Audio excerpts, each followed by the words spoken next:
So this is a movie review on The Eyes of Tammy Faye. I was able to watch it last night. It is officially released today, September 17th, 2021.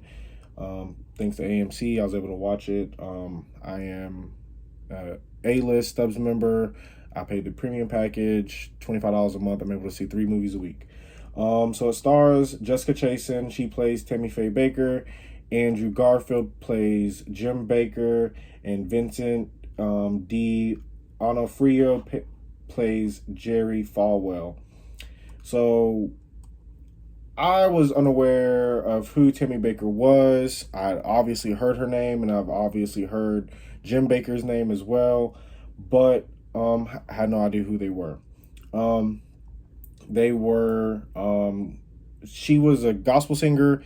They were part of the Assemblies of God movement. They were part of a lot of the televangelists that were taking place in the 70s, 60s, 70s, 80s, and 90s. Kind of came up around at the same time as Pat Roberts and the 700 Club. Actually, Jim Bakker actually was the one who actually had the idea of doing it. He ended up having to make his own franchise because of the differences between him and that network. But long story short, they ended up meeting in Bible college. Tammy Faye had been exposed to spirituality and I guess hyper religiousness, or I guess many would consider the charismatic faith, or the Pentecostal Assemblies of God.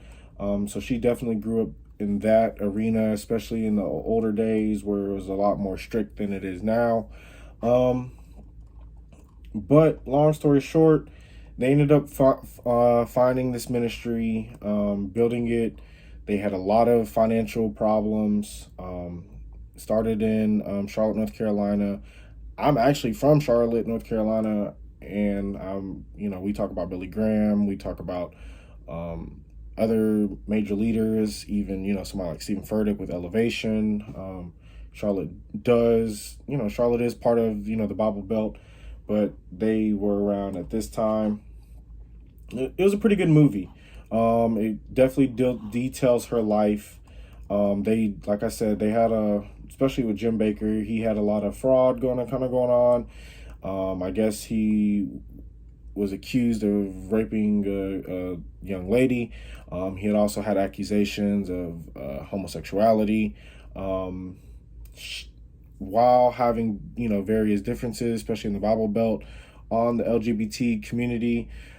Tammy was one of the prominent spokespersons for being more inclusive, and not necessarily being I guess a Bible basher. So they ended up going to this prominence. Even after he got into trouble, they ended up getting divorced. And it shows that, later on in her life, she was able to kind of get back into ministry near the end. And I guess, according to now, Jim Bakker is actually back in ministry, and he's, has some success in modern times. But how do I feel about the movie? Jessica did a really good job acting. Andrew did a pretty good job as well.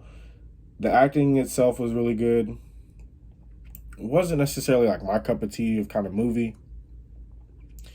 But some people who maybe, older, who know who the Bakkers are, it might be a movie that y'all are interested in. Some people who, are deeper into the religious arena may be interested in watching this movie. It's definitely eye-opening, especially knowing that a lot of the televangelists of old and of modern day do have issues with pride and finances and stuff like that. And it is something that if somebody does want to kind of get into take more of a religious role, something that they should be concerned about, especially with dealing with finances and getting to that kind of stature and being recognized by people. Even Jim Bakker was recognized by Ronald Reagan. So, a lot of that kind of does get to people in their head. So maybe something you're interested in, maybe something you're not interested in. It was very good acting, but Tammy Bakker and the Bakkers didn't seem like something that I was particularly interested in.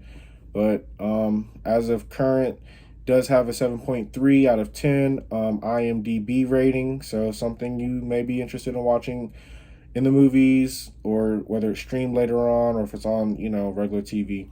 So like, share, subscribe to this video, comment below, and let me know what you think about this movie and about this video. Thank you. Have a good one.